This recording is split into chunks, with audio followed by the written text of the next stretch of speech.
बाजार में लगातार चौथे दिन दबाव। निफ्टी 17,550 के करीब। बैंक निफ्टी में भी कमजोरी। Infosys, ICICI bank, HDFC bank और टीसीएस ने बनाया दबाव। आईटी शेयर्स में आज मुनाफा वसूली का मूड। निफ्टी आईटी इंडेक्स 1.5% से ज्यादा फिसला। एफएमसीजी और फार्मा भी कमजोर, लेकिन सरकारी बैंकों में अच्छी खरीदारी। अदानी ग्रुप के शेयर्स में रिकवरी की कोशिश। एफएनओ में शामिल अदानी इंटरप्राइजेज, अदानी पोर्ट, अंबुजा और एसीसी में हल्की खरीदारी, लेकिन कैश वाले शेयर्स में आज भी दबाव। लोअर सर्किट पर अदानी टोटल गैस और एडब्ल्यू, अदानी विल्मर, साथ ही अदानी पावर। मिले जुले नतीजों के बाद एलएनटी पर दबाव। शेयर 1% से ज्यादा नीचे। वहीं कमजोर रिजल्ट से टेक महिंद्रा 3% से ज्यादा फिसला, वायदा का टॉप लूजर। शानदार नतीजों के बाद भारत पेट्रोलियम में रौनक। शेयर 3% उछला। 304 करोड़ के घाटे के मुकाबले कंपनी को हुआ 1960 करोड़ का फायदा। मार्जिन में भी उछाल।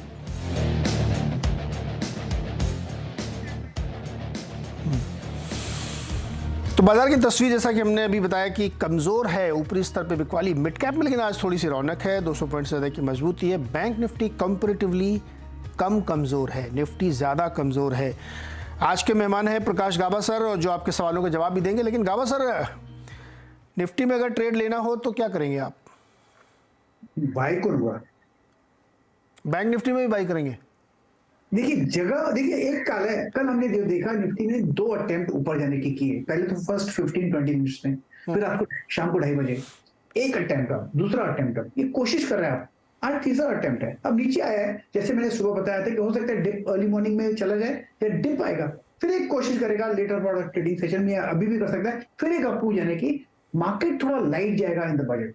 इतने जो शॉर्ट्स हैं वो तो घर ले जाएंगे नहीं, वो तो पैसा ले जाएंगे, उनको तो शॉर्ट्स कवर करने पड़ेंगे, वो शॉर्ट्स लाइट ले जाएंगे मेरे ख्याल से। और पॉसिबल है कि यहाँ से अप मूव मिल सकता है। शॉर्ट नहीं होना चाहिए मेरे हिसाब से, होना चाहिए तो लॉन्ग। कहाँ खरीदे, दिक्कत ये है। कल का अगर लो का स्टॉप लगाते हैं तो आप यहीं पर ही खरीद, तो क्या फर्क पड़ता है। अगर आप माइन्यूटली टाइम करना है तो वेट कीजिए।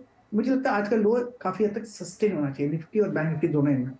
हो सकता है 5-10 पॉइंट नीचे ऊपर हो जाए, लेकिन एक बात है, नीचे आएगा फिर ऊपर जाने के लिए। It's like going up, pause, going up, pause, pause, थोड़ा साइडवेज भी हो सकता है। इट्स गोइंग अप, मुझे क्लियर कट लगता है अपनी। अच्छा गाबा सर, ये बताइए कि आज जो है टेक महिंद्रा का रिजल्ट आया कल शाम को। 3.5% स्टॉक नीचे है, 1000 पे आ गया। आईटी थोड़ा वीक ही दिख रहा है। कोफोर्स में भी वीकनेस है, एचसीएल टेक में भी वीकनेस है। आईटी स्पेस में कोई आपको दिख रहा है जो आज ट्रेड लाने लायक हो? मैंने स्पेसिफिक आईटी स्पेस पे नहीं देखा है। अब वही जहां पर स्ट्रेंथ है वही देखो, जो वीकनेस है छोड़ दो, क्योंकि मुझे लगता है मार्केट ऊपर जाना चाहिए। तो आईटी स्पेस तो मैं निकालूंगा नहीं, लेकिन मैं कहूंगा ये पीईआर अच्छा लगता है। पिरामल एंटरप्राइज लिमिटेड, यहाँ पर एक तेजी मिल सकती है। ट्रेड करा 834 पर, अपू मिले तो 847, 850 भी जा सकता है। Why not? स्टॉप होगा 825 का। जहां पर मार्केट ऊपर है, जहां स्ट्रेंथ है, वो देखो। जहां वीकनेस है मारो गोली उसको। गावा सर, एक छोटी सी कंपनी है, छोटी नहीं अब तो बड़ी हो गई, एक $1 बिलियन की बैलेंस शीट हो गई है। Fusion micro finance 399, fusion FUSION, fusion, और 6.5% ऊपर है स्टॉक। रिजल्ट अच्छे थे इसके, कैसा लग रहा है ये भी? देखिए, लिस्टिंग के बाद एक अप मूव मिला है, तो बाई मोड पर तो है फ्यूजन। 380, 85 स्ट्रॉन्ग सपोर्ट जोन है। अगर 380 का कोई स्टॉप लगाकर चले, पॉसिबल है कि 420 देखेंगे, लेकिन वक्त लगेगा उसके लिए। तो बाई मोड पर तो है। Buy on this stock, buy mode पे है फ्यूजन। नतीजे अच्छे थे, यहाँ पे कर सकते हैं। गाबा सर, एक स्टॉक है डेटा पैटर्न्स, नतीजों के बाद से लगातार तेजी है। कल भी बढ़िया रैली थी और आज भी बढ़िया रैली है। 6.25% ऊपर है, 1366 पे चल रहा है। ये ध्यान है, ये स्टॉक हो गया। मैंने इसको 560 के आसपास लिस्टिंग के बाद मैंने डेटा पैटर्न्स को आइडेंटिफाई किया था, लेकिन लिया नहीं। मुझे स्टॉक बढ़िया लगता है। चल रहा है 1367। इसके बाद अपू मिलना चाहिए। ये स्टॉक मुझे लगता है 1500 भी पार कर ले। निश रेजिस्टेंस में मैंने सुना था, इसलिए मैंने इसको चार्टिकली देखा था। यस, गाबा सर, लिया क्यों नहीं था? एक्चुअली मैं लेता नहीं, मैं बेटा लेता है। अच्छा, बेटा ओके, अच्छा लगा, लेकिन लिया नहीं। देखिए, मौका चूक गया सर, डबल हो गया। हाँ, ट्रिपल हुआ है, 560 के आसपास की बात कर रहा हूँ मैं। ना तब तो काफी काफी पहले, डबल के करीब ज्यादा हो गया। काफी पहले की बात कर रहे हैं आप। अच्छा, एक और स्टॉक है जो कल तेजी से गिरावट के बाद आज उलट के आया है, भारत इलेक्ट्रॉनिक्स। 93.35 पे चल रहा है, करीब 5% की तेजी है इसमें। BEL मौका है लेने का, लेने का। Very good stock, long term story तो बहुत अच्छी है इसमें। ट्रेड कर रहा है 93 के आसपास, स्टॉप लगाना तो लगाइए 88 का। अगर डिलीवरी लगाना है तो फिर स्टॉप क्यों लगाना? मुझे लगता है फिर 100, 110, 115 तक जाएगा, nothing to it. Sir Laurus Lab 2.5% नीचे है, नतीजों के बाद जो कमेंट्री है उससे बाजार बहुत खुश नहीं दिख रहा है। नहीं, लेकिन फिर भी अच्छा है। हाँ, बिल्कुल बिल्कुल। भारत इलेक्ट्रिकल्स अब ट्रेड कर रहा है 93 के आसपास। नहीं अभी लॉरस लैब मैंने पूछा, Laurus Lab. Sorry, Laurus Lab पे पूछा। हाँ ये सॉरी, लॉरस लैब वीक है स्टॉक, छोड़ दीजिए बिल्कुल, no point touching it also. Laurus Lab weak है अभी, इसको टच नहीं करना चाहिए। गावा सर, आज रिजल्ट आने हैं सन फार्मा के, और फार्मा शेयर्स काफ़ी लंबे समय से बहुत अच्छा प्रदर्शन सेक्टोरली नहीं हो रहा है। क्या नतीजों से पहले एडवेंचर करना चाहिए लोगों को? एक्चुअली कल अच्छा लग रहा था, आज साइडवेज है, ट्रेंड मिसिंग है। I think I will skip it. Okay skip it. Okay, ये सिचुएशन बन रही। गावा सर रुकिएगा जरा, एक प्रबंधन से बात करते हैं, बैंक, पंजाब नेशनल बैंक से। पंजाब नेशनल बैंक का जो थर्ड क्वार्टर का रिजल्ट आया उसमें मुनाफा जो है 44% से ज़्यादा फिसला है वाई। हालांकि ब्याज से होने वाली आमदनी में बढ़ोतरी देखने को मिली करीब 18% की। एसेट क्वालिटी में भी इम्प्रूवमेंट देखने को मिला है। कैसे रहे नतीजे और आगे क्या ग्रोथ पाथ दिख रहा है? क्रेडिट ग्रोथ कैसी है, लिक्विडिटी सिचुएशन कैसी है, इस पर बातचीत करेंगे पंजाब नेशनल बैंक के managing director and CEO Atul Kumar Goyal ji से। अतुल सर, बहुत बहुत स्वागत है आपका CNBC आवाज़ पर। धन्यवाद नीरज जी। जी सर, रिजल्ट्स में मुझे ये समझाइए पहले तो ये कि सर क्रेडिट ग्रोथ जो है वो बहुत ठीक भी है और नहीं भी ठीक है। मैं नहीं ठीक इसलिए कह रहा हूँ क्योंकि कॉरपोरेट ग्रोथ जो है बहुत अच्छे से नहीं है सर, क्यों? देखिए नीरज जी, क्रेडिट ग्रोथ अगर आप देखें 13.43% है YOY दिसंबर 22 के रिजल्ट में। अगर इसका फर्दर ब्रेकअप देखें तो ये रिटेल में अगर देखते हैं तो लगभग 33% ग्रोथ थी और हाउसिंग लोन में 9% थी। आपका जो स्पेसिफिक क्वेश्चन है कॉर्पोरेट में, अभी कॉर्पोरेट में भी डिमांड आ रही है, कॉर्पोरेट में भी ये 10% से ऊपर है हमारे बैंक की ग्रोथ। जो कॉर्पोरेट में जिन लोगों को हमने वर्किंग कैपिटल लिमिट सैंक्शन करी थी, पीछे वो नहीं यूज कर रहे थे on account of the pandemic etcetera, तो अभी वो यूटिलाइजेशन भी कर रहे हैं। और दूसरा, नए प्रोजेक्ट भी आ रहे हैं, जैसे स्टील इंडस्ट्री में कुछ नए प्रोजेक्ट आ रहे हैं, वहां से डिमांड आ रही है। सीमेंट इंडस्ट्री में नए प्रोजेक्ट आ रहे हैं, वहां से डिमांड आ रही है। और इंफ्रास्ट्रक्चर में बहुत ज्यादा डिमांड है, रोड के बहुत प्रोजेक्ट आ रहे हैं, तो इंफ्रास्ट्रक्चर में अच्छी डिमांड है। और NBFC में भी बहुत डिमांड है। NBFC में अगर आप हमारे बैंक का एक्सपोजर देखें 1,27,000 करोड़ से ज्यादा का एक्सपोजर है। लास्ट टाइम हमने काफी एक्सपोजर लिया NBFC में, और मुझे बताते हुए प्रसन्नता हो रही है कि आउट ऑफ 1,27,000 में से A and above rated externally 98% है। All the companies are doing very good। Sir जो क्वार्टर नंबर है ना, वो बहुत इंकरेजिंग मुझे नहीं लग रहा, इसलिए मैंने आपसे सवाल पूछा था। एग्री फूड का हो, MSME का हो, या इवन कॉर्पोरेट का हमने बातचीत की। ड्राइव कौन कर रहा है? रिटेल, यानी जहाँ पे कंजम्पशन की स्टोरी बनती है। अब कंजम्पशन ड्राइव तो हो रहा है, रिटेल ड्राइव कर रहा है, जिसमें हाउसिंग लोन आप देखिए क्वार्टर 2.3% के आसपास की ग्रोथ दिखा रहा है सीक्वेंसली। क्या ये मान के चलना ठीक होगा, या आप एनालाइज करके बताएं मुझे कि अब थोड़ा सा सीक्वेंसली ग्रोथ स्लो हो रही है कंजम्पशन की? नहीं, कंजप्शन की ग्रोथ ऐसा नहीं है कि स्लो हो रही है, क्योंकि लोगों की सैलरी भी बढ़ रही है, कंजप्शन की डिमांड भी आ रही है। और क्वार्टर टू क्वार्टर भले ही कम है, बट ये जो है अभी नेक्स्ट क्वार्टर में आप देखेंगे तो और इसमें इजाफा होगा, क्योंकि कॉर्पोरेट से भी अच्छी डिमांड हो रही है। और बैंक का जो मेन फोकस है ना, वो रैम पे ही है। अगर आप देखें तो रैम हमारा 54% है टोटल लॉन्ग बुक का, और इसको हम बढ़ाने की कोशिश कर रहे हैं 55%। तो आपका जो ये कहना था कि बहुत सारे लोगों के जो रिटेल के बहुत सारी जो है NBFC कर देते हैं, NBFC की इसीलिए ज्यादा डिमांड है कि जिनको हम नहीं दे पाते हैं उनको NBFC लोन देती है। और ये डिमांड बढ़ने वाली है नेक्स्ट क्वार्टर में भी। सर एनआईएम तो बहुत बढ़िया है, लेकिन रिटर्न रेशियोज बहुत वीक है, रीजन? देखिए एनआईएम तो अगर आप देखें कि 9,000 से वो ऊपर इस क्वार्टर की आई है, कि इंडस्ट्री में भी अगर और बैंकों से भी आप करेंगे तो बहुत बेहतर है। केवल जो रीजन है आप हमारा कम होने का रिटर्न का, वो था प्रोविजन अगर आप देखें तो थोड़ा उसमें इजाफा हुआ इस क्वार्टर में 3,908 करोड़ रुपए। उसमें इजाफा इसलिए हुआ कि ये 3 तरह से प्रोविजन का कारण 3 होता है। एक तो आपके स्लिपेज क्या है उस पर बनेगा, और जो आपका एजिंग प्रोविजन है, एजिंग प्रोविजन में मैं बताना चाहूंगा कि जो D1, D2, D3 में होते हैं, हालांकि उसकी रिक्वायरमेंट है 25%, 40% होती है 100%, बट अगर उसमें सिक्योरिटी डायल्यूशन हो जाती है, उसकी वैल्यू कम हो जाती है, तो वो अनसिक्योर्ड पे 100% बनाना पड़ता है। इसीलिए हमारा इस क्वार्टर में ज्यादा आया। तो ये क्रेडिट कॉस्ट जो पूरे साल की अभी ये 2% से कम रहेगी, और नेक्स्ट ईयर 23-24 में ये जो है 1.5% से भी कम होगी, क्योंकि हमारा जो प्रोविजन कवरेज रेशो है वो 85% से भी ऊपर हो गया है अभी। सर ये जो एसेट क्वालिटी है, ये क्या क्वार्टर ऑन क्वार्टर कुछ इसमें स्लिपेजेस बढ़े हैं क्या? जो आप करें एजिंग वाले में इंप्रूवमेंट है, लेकिन कोई नया इशू है क्या क्वार्टर ऑन क्वार्टर सीक्वेंसली? आप क्वार्टर टू क्वार्टर देखें, मैं आपको बताता हूँ। जून क्वार्टर में हमारी स्लिपेज थी 6,500 करोड़ रुपए की। सितंबर क्वार्टर में ये 6,000 से कम हुई है, और दिसंबर क्वार्टर में आप देखें तो ये 4,000 के आसपास है लगभग। तो ये बराबर कम होती जा रही है स्लिपेज हमारी। जो प्रोविजन जो बताया मैंने, प्रोविजन था कि कुछ जो D1, D2, D3 में उसमें सिक्योरिटी की वैल्यू कम हो गई थी, तो उसमें अनसिक्योर्ड पे जितना 100% बनाना पड़ता है उस वजह से था, अदरवाइज स्लिपेज कम हो रही है। ग्रॉस एनपी नेट एनपी भी नंबर आप देखो क्वार्टर टू क्वार्टर कम हो रहे हैं। हमने लास्ट टाइम गाइडेंस दी थी कि ग्रॉस एनपी हमारा जो है 9.5 होगा मार्च 23 तक, तो हम उसको रिवाइज कर रहे हैं, 9% की दे रहे हैं, क्योंकि 9.76 तो हमारा पहुंच गया। सिमिलरली नेट एनपी नंबर भी जो हमने 3.5 की गाइडेंस दी थी, 3.3 पे हम पहुंच गए, तो ये लेस देन 3 होगा बाई मार्च 23। सर आपकी डिपॉजिट ग्रोथ भी काफ़ी बढ़ रही है, हालांकि क्वार्टर क्वार्टर उतना ज़्यादा नहीं है, क्या सिचुएशन है लिक्विडिटी की?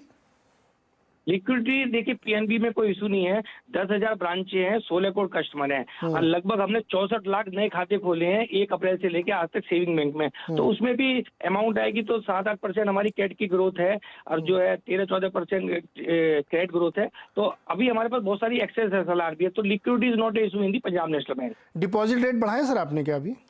डिपॉजिट रेट बराबर देखिए, it has to be market के जो बाकी लोग दे रहे तो उसमें भी हमारा भी एतपार है। बाकी सभी बैंकों में बढ़ाए हमने, बिल्कुल बढ़ाए जी। बाकी बढ़ाया। सर ये बताइए कि पीएनबी हाउसिंग में कुछ स्टेक सेल का प्लान कुछ शेयर कर सकते हैं? नीरज जी, स्टेक सेल का प्लान नहीं है। मैं आपको बताना चाहता हूँ, इसमें हमारी जो होल्डिंग है पीएनबी हाउसिंग में ये 32% से ज्यादा है जी। आज गोयल सर बजट सत्र का प्रारंभ हो रहा है, और प्रारंभ में ही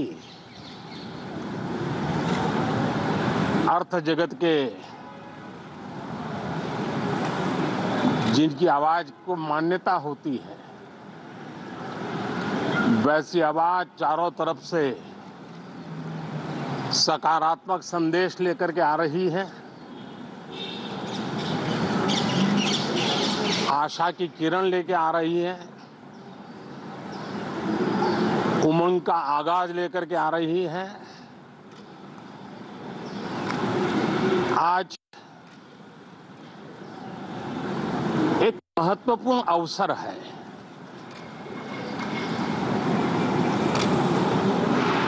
भारत के वर्तमान राष्ट्रपति जी की आज पहली ही संयुक्त सदन को वो संबोधित करने जा रही है।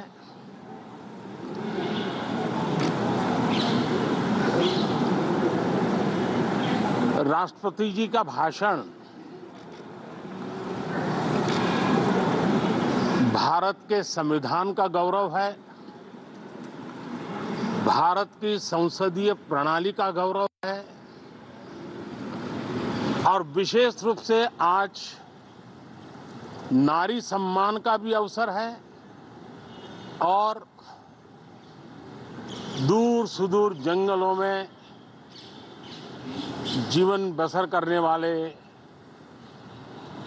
हमारे देश के महान आदिवासी परंपरा के सम्मान का भी अवसर है। न सिर्फ सांसदों को, लेकिन आज पूरे देश के लिए गौरव का पल है कि भारत के वर्तमान राष्ट्रपति जी का आज पहला उद्बोधन हो रहा है और हमारे संसदीय कार्य में गत 6-7 दशक से जो परंपराएं विकसित हुई हैं, उन परंपराओं में देखा गया है कि अगर कोई भी नया सांसद जब पहली बार सदन में बोलने के लिए खड़ा होता है, तो किसी भी दल का क्यों न हो, जो पहली बार बोलता है तो पूरा सदन उनको सम्मानित करता है, उनका आत्मविश्वास बढ़े उस प्रकार से एक सानुकूल वातावरण तैयार करता है। एक उज्जवल और उत्तम परंपरा है।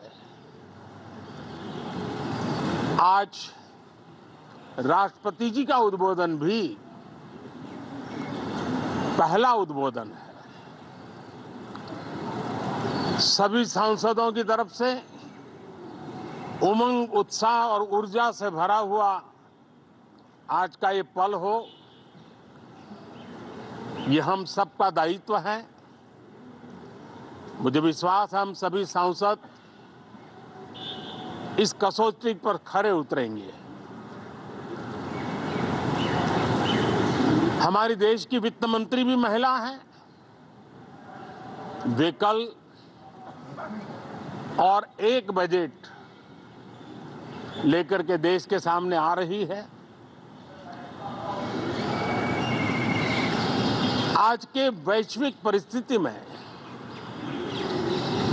भारत के बजट के तरफ न सिर्फ भारत का लेकिन पूरे विश्व का ध्यान है।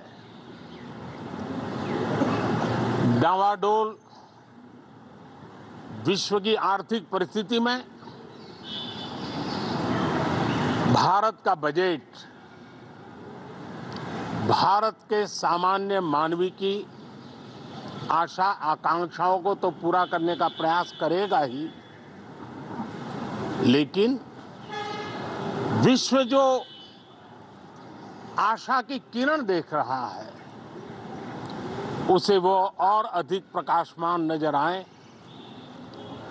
मुझे पूरा भरोसा है निर्मला जी इन अपेक्षाओं को पूर्ण करने के लिए भरपूर प्रयास करेगी। भारतीय जनता पार्टी के नेतृत्व में एनडीए सरकार, उसका एक ही मकसद रहा है, एक ही मोटो रहा है, एक ही लक्ष्य रहा है और हमारी कार्य संस्कृति के केंद्र बिंदु में भी एक ही विचार रहा है, इंडिया फर्स्ट, सिटीजन फर्स्ट। सबसे पहले देश, सबसे पहले देशवासी, उसी भावना को आगे बढ़ाते हुए ये बजट सत्र में भी तकरार भी रहेगी, लेकिन तकरीर भी तो होनी चाहिए। और मुझे विश्वास है कि हमारे विपक्ष के सभी साथी बड़ी तैयारी के साथ बहुत बारीकी से अध्ययन करके सदन में अपनी बात रखेंगे। सदन देश के नीति निर्धारण में बहुत ही अच्छी तरह से चर्चा करके अमृत निकालेगा जो देश को काम आएगा। मैं फिर एक बार आप सबका स्वागत करता हूं, बहुत बहुत शुभकामनाएं देता हूं। धन्यवाद। तो इसी के साथ आज बजट सत्र की शुरुआत हो जाएगी, जहां पे राष्ट्रपति का अभिभाषण के बाद इकोनॉमिक सर्वे पेश किया जाएगा 1 बजे।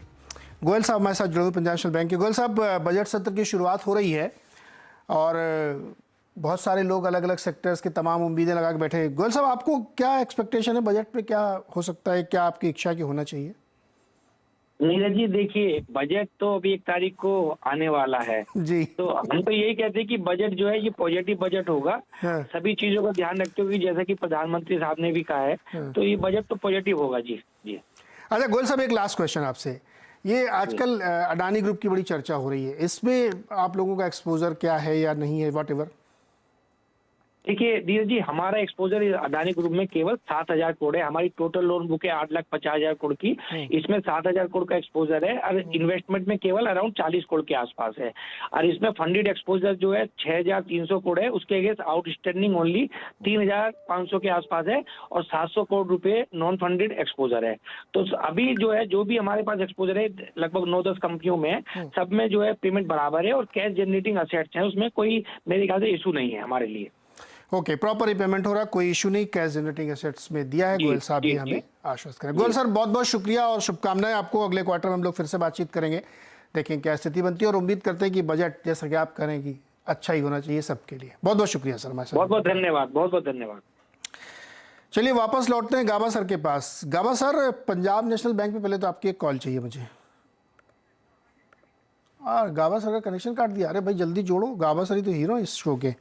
चलिए सर, इस बीच आपको मार्केट की तस्वीर बता देते हैं। अच्छी रिकवरी देखने को मिल रही है। बैंक निफ्टी ग्रीन में आ गया है, 69 पॉइंट्स ग्रीन में ट्रेड करा है और मिड कैप में अच्छी रैली और बढ़ गई है। 290 पॉइंट की तेज़ी यहाँ बढ़ गई है और निफ्टी में भी रिकवरी है। 40 पॉइंट ही अब रेड में बचा है। आज हो सकता है कि ये बजट सर्वे देख के मार्केट और ज़्यादा खुश हो जाए और एक अच्छी तेज़ी यहाँ पे बनेगी।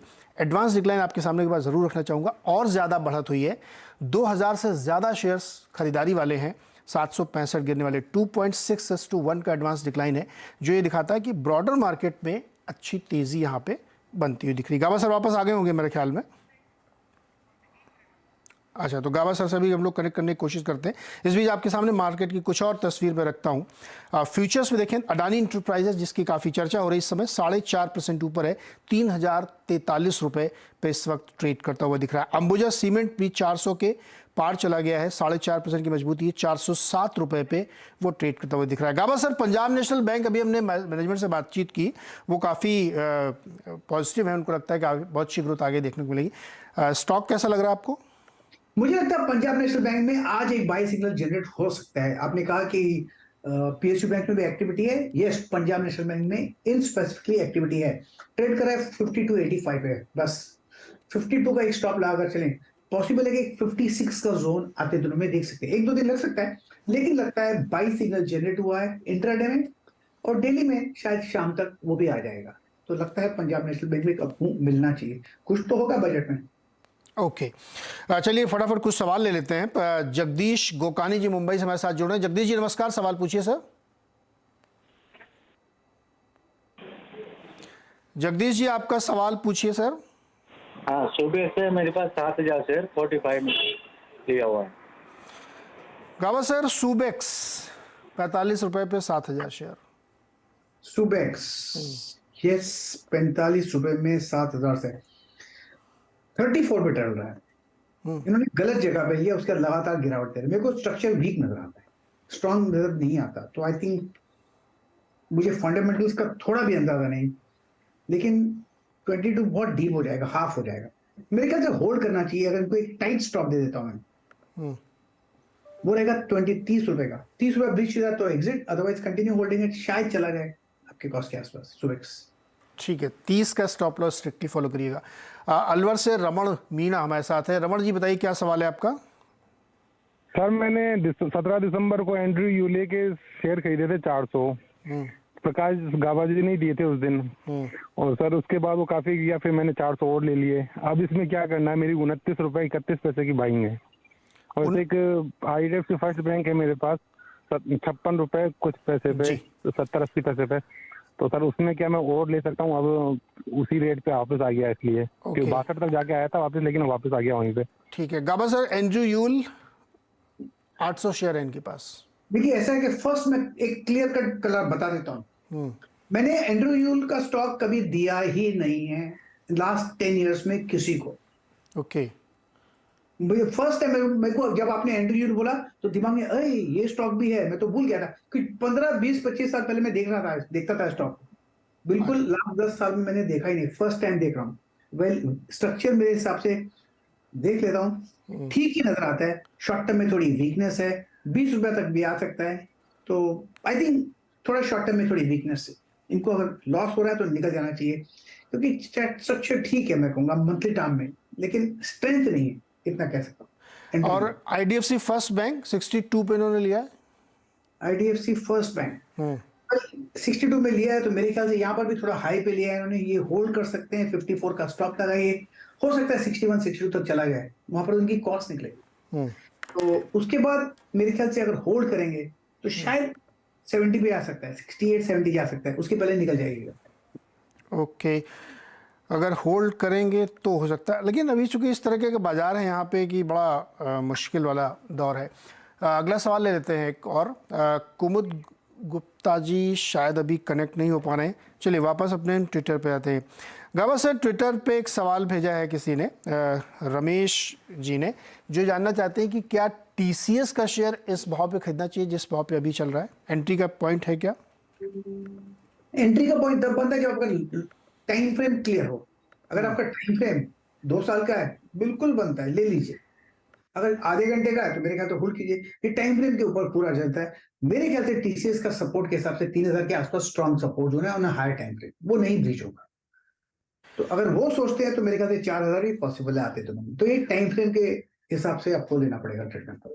हाँ, तो लॉन्ग टर्म में है तो आपको रुकना चाहिए इसमें। और इसमें स्क्रीन के बिल्कुल दाहिने तरफ आप जो लोग देख रहे हैं घोड़े पर सवार, ये राष्ट्रपति जी का काफिला है जो संसद की तरफ कूच कर रहा है, यानी आज उनका अभिभाषण है। तो ये जो पूरा काफिला आप देख रहे हैं, फुल स्क्रीन पे दिखाइए अगर विजुअल ये है तो बहुत ही शानदार है। ये राष्ट्रपति जी जा रहे हैं और उनके साथ ये उनके पूरे दलबल है। ये भारत की परंपरा है कि इसी सम्मान के साथ राष्ट्रपति जी पार्लियामेंट जाएंगे और फिर वहाँ उनका अभिभाषण होगा और उस अभिभाषण के साथ बजट सत्र की शुरुआत हो जाती है, जहाँ पे दिन में आज इकोनॉमिक सर्वे पेश होगा और कल फिर फुल बजट निर्मला जी पेश करेंगी फाइनेंशियल ईयर 2023-24 के लिए। चलिए इसी विजुअल के साथ आपको आज छोड़ते हैं। गावा सर बहुत बहुत शुक्रिया हमारे साथ जुड़ने के लिए। ब्रेक के बाद देखिएगा आप